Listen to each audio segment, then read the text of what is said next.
I want to talk to you about one psalm today. Is that okay? One psalm. And I titled the message of today, Sacrifice of Thanksgiving. Sacrifice of Thanksgiving. May the Lord bless the reading of His word as we share fellowship today. In Jesus' name. Hallelujah. A few Sundays ago, I think my last message to you was on Thanksgiving. And this, I like to start the year with Thanksgiving and end with Thanksgiving. And I looked at the case of Asa, and saw how envy can be a damaging tool. You need to thank God for what you have. Tell your neighbor, thank God for what you have. Hi Mark, how are you? Wonderful. God bless you. Amen. A lot of the time we focus on the things we don't have. And what you focus on magnifies. The Bible said, attend to my word. My son, attend to my word. What you attend to magnifies. If you attend to a problem, the problem will become bigger than you see it. But if I was you, I would be like David, who said, I will lift up my eyes to the hills. As long as Asaph was looking up, he said, God is good. But when he turned his eyes from up to look at other people, then other things started stirring in his heart. And so we want to look at another psalm today, which is Psalm 107. 107. Amen. And I think I mentioned that contrary to popular opinion, the Psalms were not all written by David. King David wrote most of it. In fact, King David and Asaph wrote most of it. Asaph wrote 12 of it. King David is reported to have written 75 of the Psalms. And Solomon wrote 2 of it. Okay? Moses wrote 1. Psalm 90 was written by Moses. Did you know that? And there were a few other anonymous psalms, whose authors are not really clear. But if it is not clear, then most likely it could be David. And this is one of those psalms, Psalm 107. Now, I think that is a very relevant psalm because we're going to need this psalm 24/7, 365 this year. And that's why I want to share that with us. Why? Because it was a psalm that was written to appreciate God when the Israelites or the Jews were returning from captivity in Babylon. And so you will see that there's a lot of the things in the psalm you may be identifying with. So whatever you identify with, just receive it. And may that be a blessing unto you. In the precious name of Jesus Christ. I said, in the precious name of Jesus Christ. Hallelujah. Amen. Psalm 107. This psalm is similar to a few other psalms in the sense that they all start with the same phraseology or phrase. Oh, give thanks. Psalm 105 starts like that. Psalm 106 starts like that. Psalm 107 starts like that. Psalm 118 starts like that. Psalm 136 all start and oh, give thanks. Tell your neighbor, oh, give thanks. Oh, give thanks. See, I'm going to show you something about Thanksgiving today. And I want you to receive it and take it into your life. Because it will change the way you live and will attract God's blessings in your direction. Oh, give thanks to the Lord, for He is good, for His mercies endure endures forever. Oh, give thanks to the Lord. For why are you giving thanks to God? For He is good. Tell everybody He is good. He is good. Say it again, He is good. He is good. Say it again, He is good. He is good. Oh, give thanks to the Lord, for He is good, for His mercies endure forever. Listen, we need the mercy of God every day. And mercy is part of the scriptures we have. Mercy produces grace. We'll be looking in detail on that. But he said, give thanks to God. Why do you give thanks to God? God is good. There's nothing else in God other than good. So he said, give God thanks, for He is good. And then he goes on to say, for His mercies endure forever. The mercy doesn't stop when you get sick. His mercies does not stop when you are quarreling with your wife. His mercy doesn't stop when you are in a temptation. Say, His mercies endure forever. Whether you are in the mountain or whether you are in the valley, as the song that Auntie sang, we never go into by ourselves. He is through with us. For His mercies endures forever. And then I like how he said, let the redeemed of the Lord say so. Let the redeemed is the saved of God. Let the saved of God say that the Lord is good.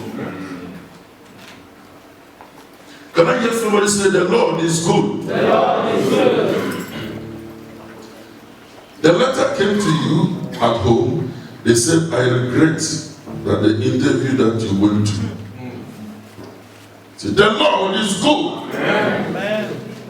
That letter doesn't change the fact that God is good. Yes. So we got to learn to understand how this God operates.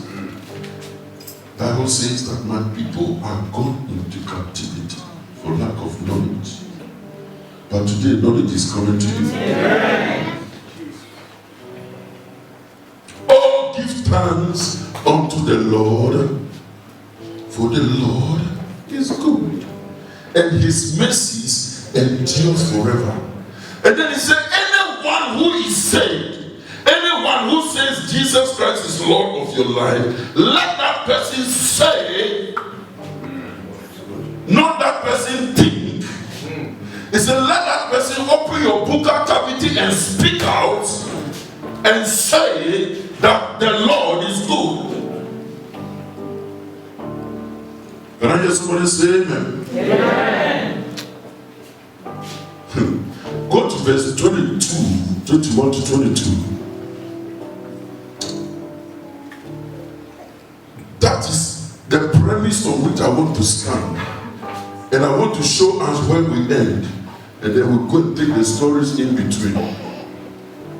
Watch this. He said, oh, that man will give thanks to God for His goodness, for His wonderful works to the children of men. Let them sacrifice the sacrifices of thanksgiving, which I chose as the title, and declare His works with rejoicing. I preached this word at Willis Chapel using this last verse. And so many souls came to the Lord. They began to understand why we have to thank God. Let them declare. Do you understand declare? Declare means you speak out. Let them declare with rejoicing.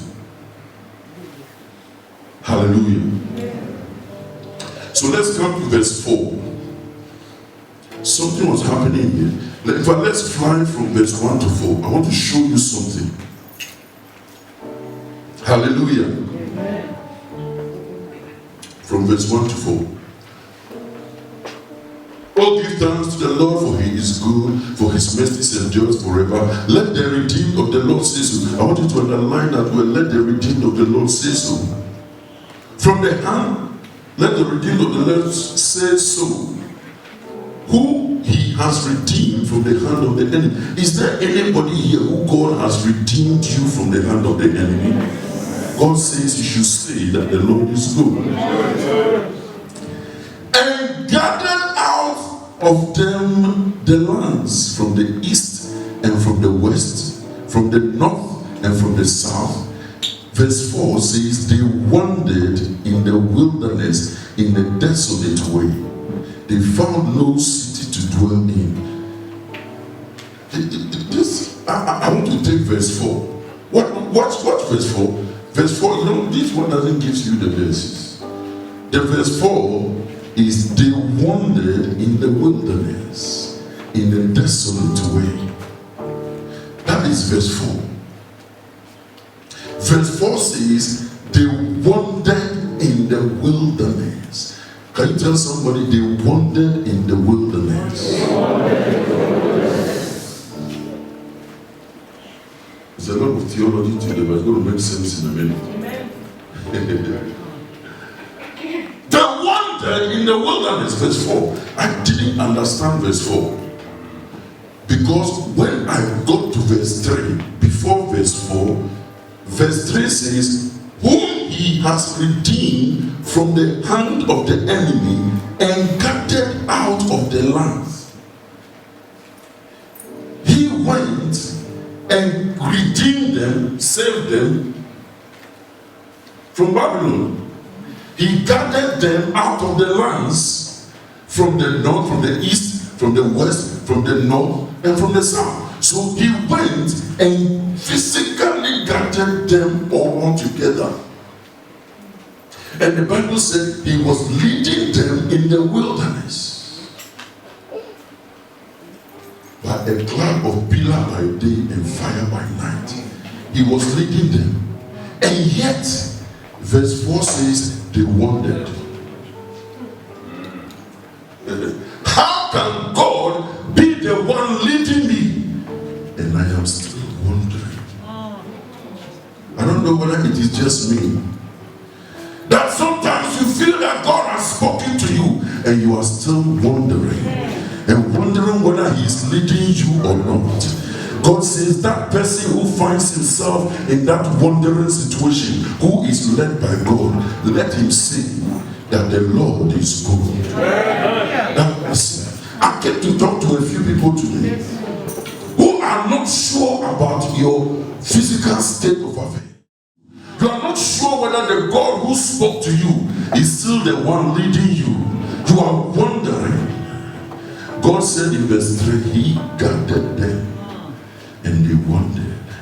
And for those people, they should say that the Lord is good. Can I hear somebody say the Lord is good? The Lord is good. Say it again like you mean it. The Lord is good. The Lord is good.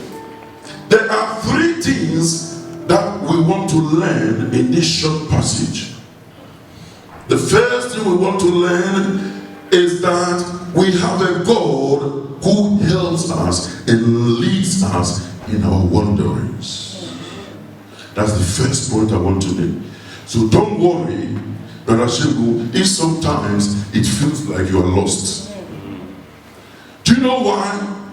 Sometimes you need to get lost so that the chief shepherd shall locate you. I declare unto somebody that the good shepherd shall locate you. Yes. You are wondering, did I make the right decision? Yes, it was God who spoke. Yes, it was him who picked you from the east. Yes, it was him who picked you from Babylon. Yes, it was him who picked you from the north. And yet, as he was leading you, you were wondering, not sure. He came to tell you that he is still in control. That you should open your mouth and say, the Lord is good. Somebody say amen. Amen. The second point I want to establish in this passage is that he is a God who heals. And today God is going to heal you today. Amen. Because the Bible said even while they were in the wilderness, there was none feeble among them. Even though they were wandering, when the sickness comes supernaturally, there is solution. May you have a supernatural healing solution. Amen. Anything that is in your body that is at the wrong place, I command it to supernaturally relocate. May that nerve find the right place. May the blood normalize right now. May the shoulder soften right now. May the back neutralize right now. May the bone normalize right now. May every infection cease to operate in the name of Jesus. Let the redeemed of the Lord say so and say that the Lord is good. Joel Austin said, whatever statement you make that follows I am is what you attract.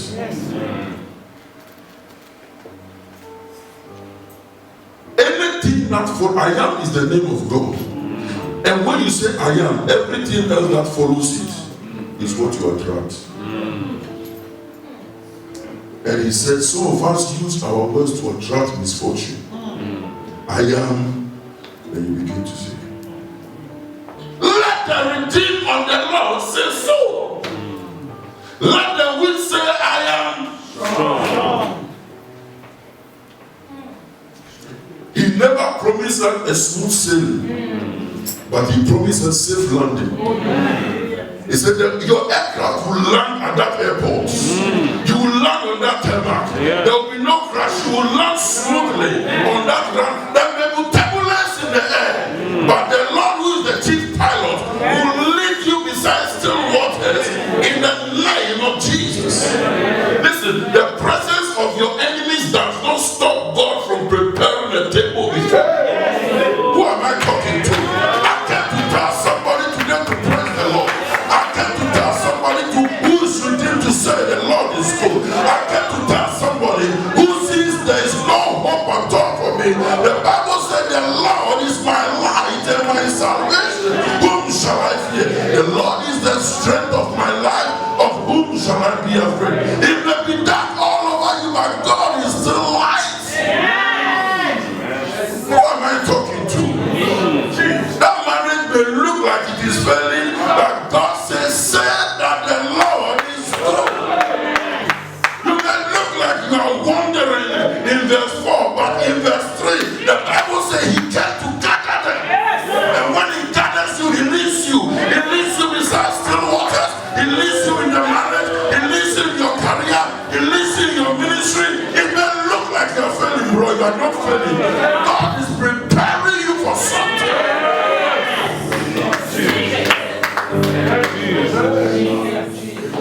Let the redeemed of the Lord say, I feel like preaching. Let the redeemed of the Lord say so. Number one, we have a God who looks after us in our wanderings. Say Psalm 107. Number two, we have a God who watches over us and heals us. And number three, we have a God who hears us. He hears us. That's what this psalm is about. I came to tell somebody here that 2016 will be the best year you have ever lived.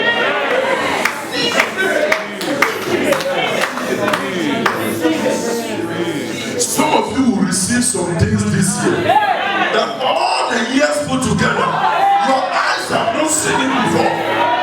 God, by His grace, who am I talking to? I said, God, by His grace, is going to move you from the back. What are you talking about? Listen, there was an anointing. Mr. Sam, there was an anointing that came upon Elijah. The Bible said this man, he ran and overtook the chariot of Ahab, a human An anointing is divine speed.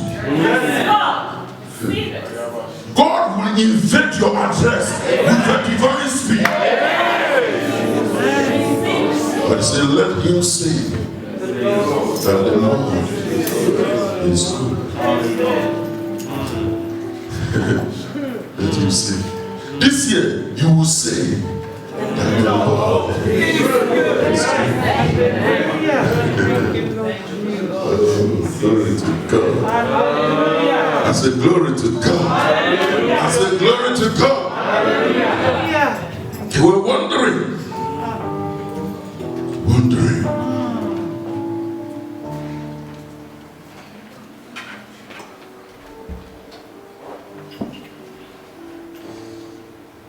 They were wandering in the wilderness. And in the wilderness, you can be weary. In the wilderness. And not sure whether the God who spoke to you and told you this was your year of greater works, even though you have not seen your church building, whether truly God is the God of greater works. I came to tell you the street is holding it. Amen. He said he came to gather them. As long as the Lord is leading you, you can have your rest. Do you know what rest is? Rest means not worry. Don't worry. Say, be anxious for nothing, but in everything, with prayer and supplication, and thanksgiving, make your request known unto God. This year, you will make your request known unto God. In the mighty name of the Lord Jesus Christ. In the wilderness, while you are wandering, a lot of things are responsible for that. You are not sure. The wilderness experience is caused by 4 things. Number 1, it's caused by disappointments. When you feel disappointed, you begin to question the integrity of God's prophecy over your life. A human being has disappointed you, but God is now taking the blame for it. God promised you, it was the human being who disappointed you. God didn't disappoint you. But the Bible tells me in Isaiah that all things work together for good to them who love the Lord and to them who are called according to Him. I came to prophesy to them people today that your disappointment will work for you. They sacked you from that job. Say thank you. You just lost a good candidate. A better job is waiting for you. I say a better job is waiting for you. As long as you love the Lord, that thing must work together for you. Do you know why? It is against the principles of scriptures for things not to work together for your good if your love for God is in place. It is against the principle. Even your mistakes will work for you. Sunshine will work for you. Winter will work for you. Autumn will work for you. Spring will work for you. I've seen summer working for somebody who says, for the Lord is good and His mercy is enduring forever. Number 2 cause of the wanderings in the wilderness, apart from disappointments, is offenses. Offenses can take you out of God's blessing. When you are offended, you don't want to pursue anymore. A husband and wife can be going out. If one is offended, I'm not going, you go by yourself. One is offended. The next point is discouragement in the wilderness. Listen, I'm talking to you about the things that makes you wonder whether God has spoken to you or not. Discouragement. Somebody can open his mouth and kill your seed for the whole day, depending on how you respond to it.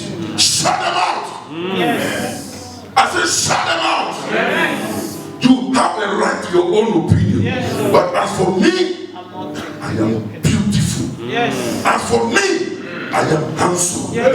I am beautifully made. The Bible calls me in Ephesians chapter 2 verse verse 10. In the New Living Translation, Ephesians chapter 2 verse 10, the Bible calls me a masterpiece.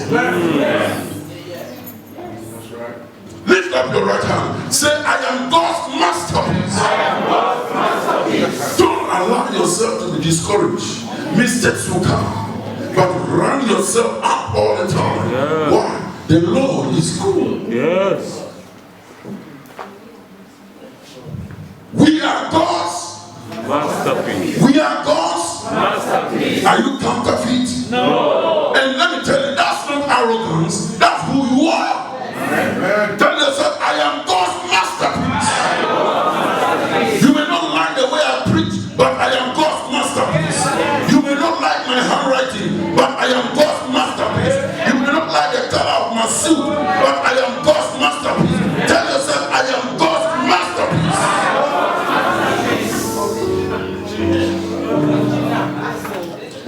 They were wandering in the wilderness. The last thing that causes the wandering there is betrayals. Betrayals. When you feel betrayed, you trusted somebody, you told the person something, and then the person took you to the BBC. How did that sister get to know the prayer point that I prayed before? Betrayals. You wonder. You know, the Bible says, Jesus said, offenses will come, but woe unto him through whom the offense will come. Tell your neighbor, be careful and keep safe in the name of Jesus. I said, in the name of Jesus. I said, in the name of Jesus. Let's jump to verse 17 because of time. Let's jump to verse 17. Keep verse 1 in mind, please. Don't throw verse 1 away at all. Oh, give thanks. Tell your neighbor, oh, give thanks. Hallelujah. Amen. Let's go back to Psalm 107, which is our main scripture for today. And let's go to verse 17. Hallelujah. Amen. Some were fools, they rebelled and suffered for their sins. Go to verse 18. Some were fools, they rebelled, they couldn't stand the thought of. No, did you take me back to King James? And give me 17 and 18. Hallelujah. I want you to study the trend of these scriptures, and you see why you need to give God thanks in wherever you find yourself. Because God wants to do something, and without that gadget, He can't stand on it to act. Hallelujah. Fools of their transgressions. If you can continue down there. And because of their iniquities were afflicted. They are sown above all manner of food. Go to verse 19. Verse 19.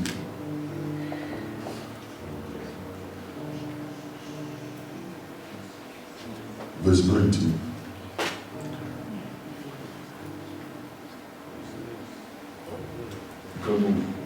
Okay. Then they cried out to the Lord. This was the third bit that I was talking about. Now, they cried out to the Lord, and He saved them out of their distresses. Now come back to 17 to 19. Stretch the verses, and let's take it there. Hallelujah.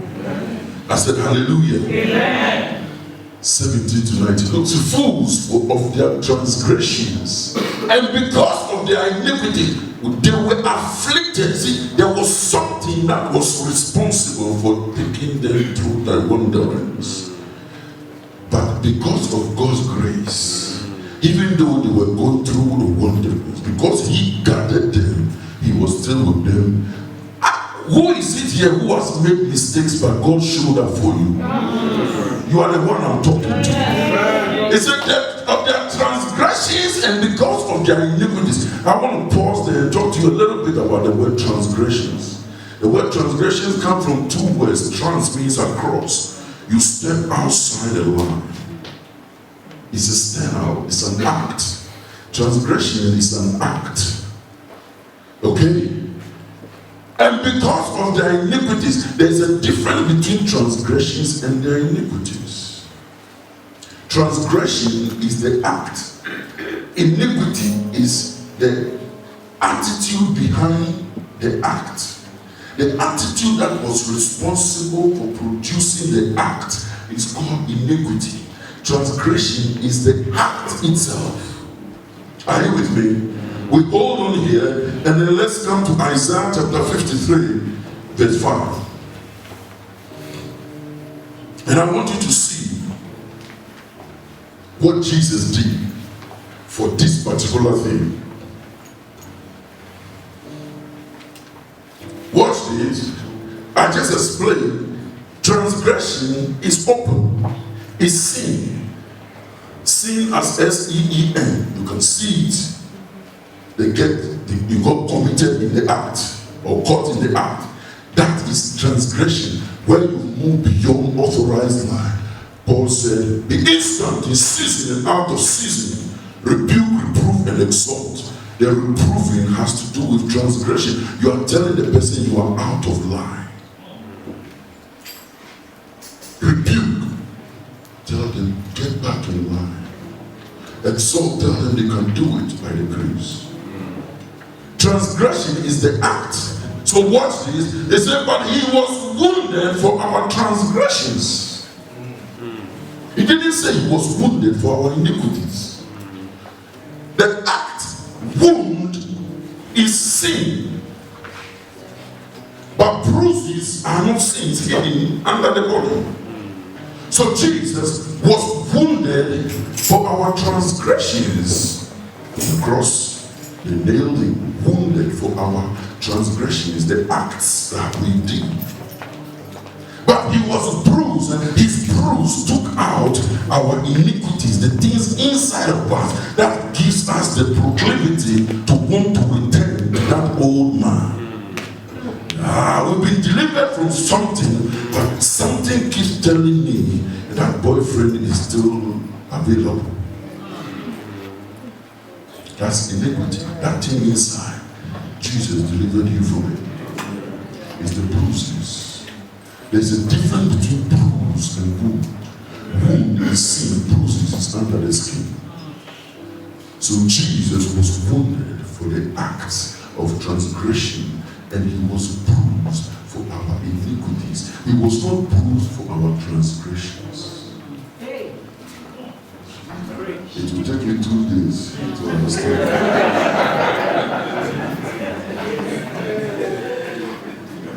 Hello? Take me back to my 107. I just want you to explain something. Because a lot of the time, Daniel said, and I understood by the books that the prophecy of Jeremiah must come to pass. And I began to move into intercession and pray that Israel will come out of captivity. And when he prayed, the prayer went into heaven, and God heard the prayers and dispatched answer. But the prince of Persia blocked the answer in the atmosphere. Anything that has blocked your answer prayer, I command you to let go.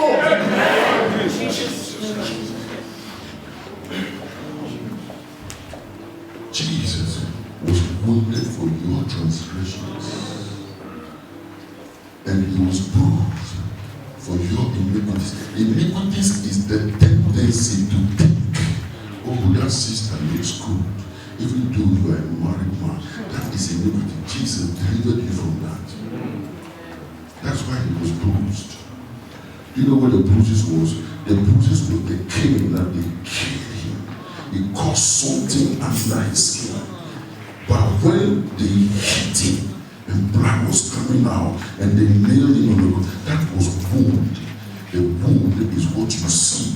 It corresponds with transgressions. So that removed you from the sin, and the bruises removed your iniquities. That is why the psalmist says, say of him that he is good, and his mercies endures forever. It is a good point to praise the Lord. Hallelujah. Hallelujah. And I want to say say something here, people of God are saying is customized. Satan knows you very well. And that is why you have to be very, very careful when you are pointing accusing fingers at people. Your sin may not be fornication, it may be anger. Sin is sin. Sin is customized. Listen, there are certain things that if you want to fight me, you won't get. But Satan knows the things that he can press and he can send your emotions change. He knows. Maybe you like fat ladies, he knows. Maybe you like slim women, he knows. Maybe you like, copper-colored people, he knows.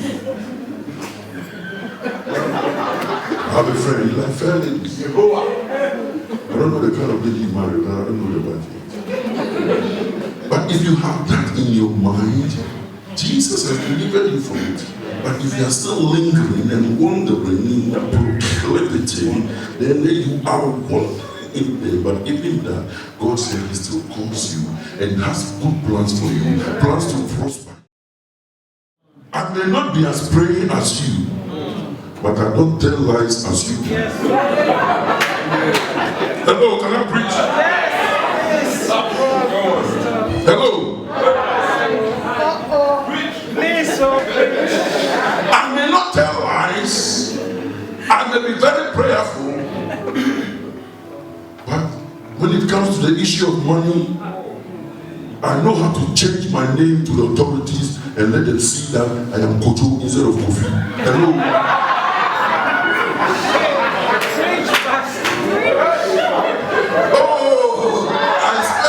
Wrongly, it's K-O-J-O, sorry, it should be K-O-F-I.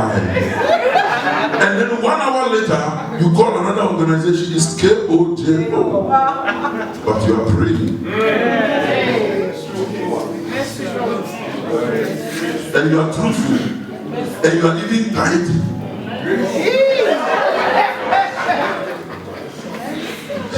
Tell the neighbor there is something in your cupboard. Tell the person there is something in your cupboard. Tell the person the pastor to us his own. And I'm not telling just you need to have my own. I need the grace of God. Can I be honest somebody? The Bible says we should confess our sin one unto another. I am telling you that me too I have my own. Maybe my wife will know some.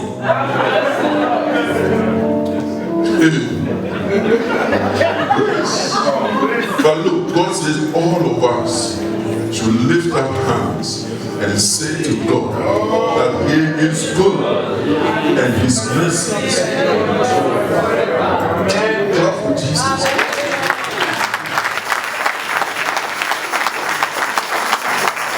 Hallelujah! Hallelujah! Amen. Jesus Christ. Let's come back to our Psalm 107. Let's go to verse 19. I'll end very soon, don't worry. Psalm 107, verse 19. Look, in spite of all these challenges and the difficulties, all these things are of our human weaknesses, and then we cried out unto the Lord in their trouble. Those trouble invited those things into our lives. And we cried out to Him in the trouble, and He saved them out of their distress. Give me King James, please. He saved them out of their distress. Give me from 19 to 20. Now, I want you to watch this very closely. When the act and when the transgressions and the iniquities, the act and the things responsible for the act produce the trouble, then we cried out unto God. But He never shut His ears from us. That's why the Bible says, while we were yet sinners, Jesus still was sent. Do you understand this love that God has for you?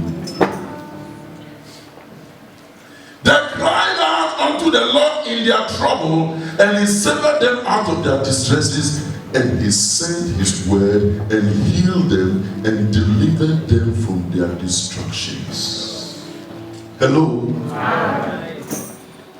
That word trouble, they cried out to the Lord in their trouble. That word trouble means you are in a very tight corner. You are in a very tight corner. The circumstances and the issues and the things that you have done, they put you in a very tight corner. And he saved them out of their distress. Distress means there is an external pressure on you. One, you are in a tight corner. Two, there is an external pressure mounting.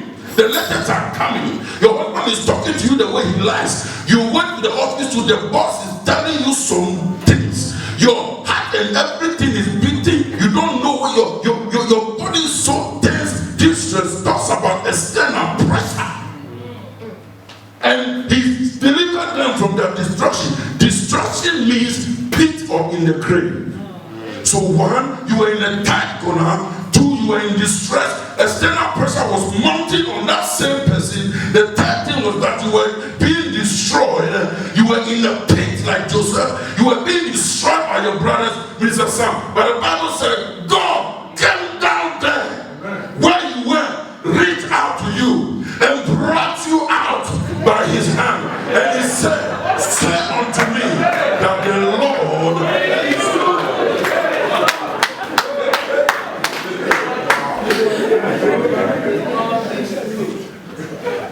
He said, that's me, that I made some mistakes, that I was looking at myself and see how stupid you look.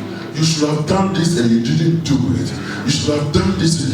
How can this God be the same person who can take my mistakes and turn them into advantage for me? I'm talking to somebody. You lied to the Home Office, but they favored you. Do you know the one who went to favor you when you were in trouble? Do you know the one who came to you in times of distress? Do you know the one who, when you were in the pit, when you told the lies, when you sinned, when you did all those things, he still reached out to you by his mercy? And who am I talking to? His mercy made him come to you in the pit. Because of his plans for you.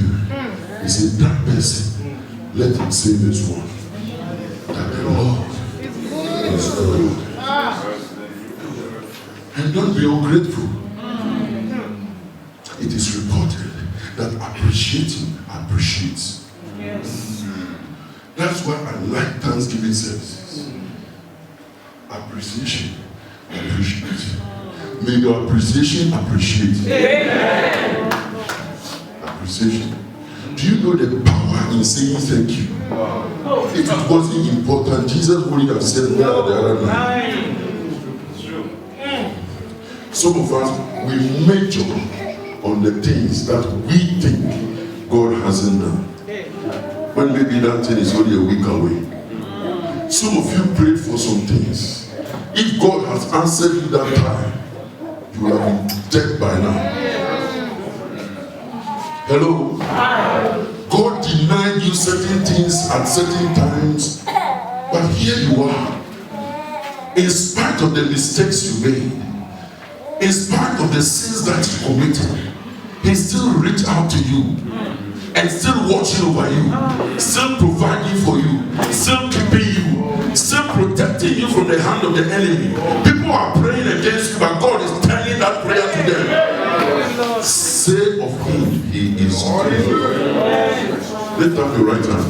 Say, the Lord is good. Am I preaching? Yes. Let us be a church that appreciates God. Thank him. Thank him. My wife showed me a letter that this Apple guy, the guy who brought Apple into existence, when he was dying, he wrote something. He said he has spent all his life to work, but now nothing can save his life. He was now talking about God. He has worked and made millions. Now and somebody is coming to it. Where did you hear that? Didn't you hear it when you came into the sanctuary? Whom were angels all before? But when you came into the sanctuary, then you heard. Lift up your right hand and say, for the Lord is good. How many of you are appreciating God now for who you are and how far He has brought you? Do you know that some people pray against you sometimes? Do you, even some of you can, if I was to give you paper right now, you can write names of people who don't want you alive. Hello? But God is preserving you. You may have some issues to deal with, but He is still God. And the Bible says, He who watches over Israel neither slumbers nor sleep. He Himself said, weeping endures but for a night, but joy comes in the morning. So while you are crying, know that He is behind the scenes working for you to bring you to that expected end. Tell your neighbor, don't give up. Don't give up. In the name of Jesus. Now let's go home. We're from verse 21 to 22. I see somebody mounting up with wings as eagles. In the mighty name of Jesus. I pray for you today that everything that God has for you in 2016, He shall locate you. Amen. I say He shall locate you. Amen. I say He shall locate you. Amen. In the mighty name of Jesus. Amen. I said in the mighty name of Jesus. Amen. I said in the mighty name of Jesus.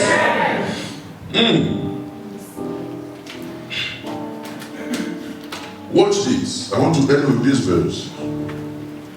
All that men will praise the Lord. All that men will praise the Lord. Who is He talking about? He's talking about those who are saved. Let the redeemed of the Lord say so. Say what? Say that the Lord is good. So there must not be a time in your life, people of God, where you question or doubt the integrity of God. The thing that God hates the most is to be doubted. Write it down. God doesn't like that at all. God doesn't. When you doubt, break your faith. Doubt shuts your faith down. For he who comes to God must believe that He is, and that He is the rewarder of them that diligently. Hallelujah. Amen. All that men will praise the Lord for His goodness and for His wonderful works to the children of men. And let them sacrifice the sacrifice of thanksgiving and declare His works with rejoicing. I didn't understand that. Until God gave me understanding this one. Let them, those people who have seen and tasted of His goodness, let them sacrifice a sacrifice of thanksgiving. Hold it there. There is a difference between thanksgiving and thanks. Hello? We teach our children to be polite and learn manners. And when we were in school, we had some book, they call it Courtesy for Boys and Girls. They tell you, if somebody is nice to you, learn to appreciate. And so that is thanks. That word thanksgiving there is different from thanks. Thanksgiving is appreciating God for His goodness. But there is a difference between thanksgiving and sacrifice of thanksgiving. Sacrifice means it cost you something. Sacrifice means something has died. It's lost. Everybody can do thanksgiving, but it's not everybody who can do sacrifice of thanksgiving. Sacrifice of thanksgiving means things are not working and you are still saying that the Lord is good. That is sacrifice, because I lost something, but I am still thanking Him. It is a sacrifice. It cost me something. How can I say, though He slay me, yet will I trust Him?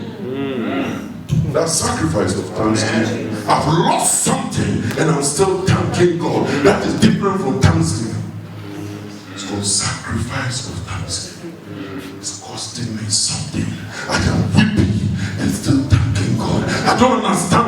going through what I'm going through, and I'm still thanking God. I know that my Redeemer liveth. Job 19 verse 25. I know that my Redeemer liveth. My children have died. I've lost all their oxen. The building came down. And my wife said, curse God and die. And Job opened his mouth and said, I know my Redeemer liveth. He said, though he slay me, yet I will trust him. Though the home office is against me, yet I will trust him. Though my wife left me, yet I will trust him. Though my husband is abusing me, yet I will trust, and no doubt the integrity of God is called sacrifice of thanksgiving. Close my case. God bless you.